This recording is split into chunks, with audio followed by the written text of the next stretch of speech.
Hello and welcome to the political times. Congress महासचिव केसी वेणुगोपाल ने 2019 के लोकसभा चुनाव की मतदाता सूची में गड़बड़ी का आरोप लगाया है। उन्होंने इस कथित वोट चोरी को उजागर करने के लिए एक ऑडिट की घोषणा की है। उन्होंने दावा किया कि 48 निर्वाचन क्षेत्र ऐसे थे जहां इंडिया गठबंधन के उम्मीदवार 50,000 से भी कम वोटों से हारे थे। अब पार्टी इन सभी सीटों पर ऑडिट करेगी। कांग्रेस महासचिव ने केरल के अलप्पुझा में पत्रकारों से बात करते हुए आरोप लगाया कि प्रधानमंत्री नरेंद्र मोदी ने वास्तविक जनादेश के साथ पद ग्रहण नहीं किया है। उन्होंने दावा किया कि यह बात राहुल गांधी द्वारा चुनावी धोखाधड़ी के सबूत जारी करने के बाद स्पष्ट हो गई है।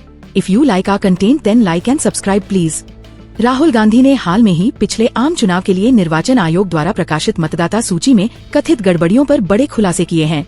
उन्होंने आरोप लगाया है कि बीजेपी ने 2019 के चुनाव में मतदाता सूची में हेराफेरी करके सत्ता हासिल की है।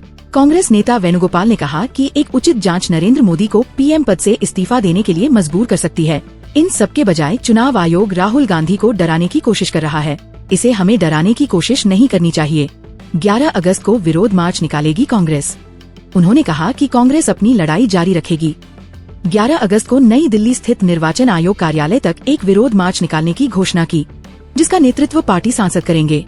कांग्रेस नेता वेणुगोपाल ने त्रिशूर और अलप्पुझा निर्वाचन क्षेत्रों का उदाहरण देते हुए ये भी आरोप लगाया कि केरल में मतदाता सूची में फर्जी मतदाताओं के नाम शामिल किए गए हैं। हालांकि राहुल गांधी द्वारा लगाए गए आरोपों को चुनाव आयोग ने खारिज कर दिया है। निर्वाचन आयोग ने उनसे आरोपों की जाँच शुरू करने के लिए औपचारिक शपथ पत्र लेने को कहा है। हालांकि राहुल गांधी ने इससे इनकार कर दिया है। उन्होंने कहा कि उन्होंने पहले ही भारत के संविधान की शपथ ली है।